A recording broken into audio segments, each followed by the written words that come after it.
Собранието ја продолжи кризната состојба во енергетиката, а со тоа отвори пат владата да интервенира во акцизата која ја добива од продажбата на нафтени деривати.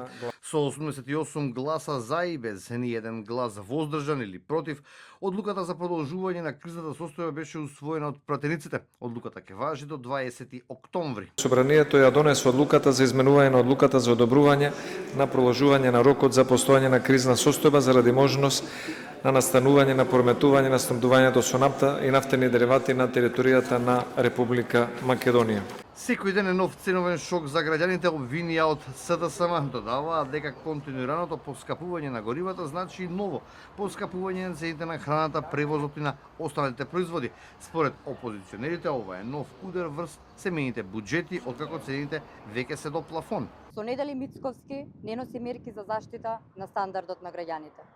Сега најавува само намалување на акцизата.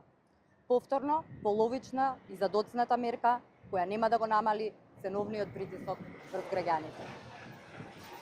Мицковски не донесе ниту една мерка за работниците, за социјално ранливите граѓани, во сред криза ги остави да преживуваат и да го бројат секој денар за живот. Секоја негова мерка доаѓа предоцна. Секоја мерка е неефикасна и наместо да ги намали цените, го слабее буџетот и им носи дополнителни приходи на одредени компании.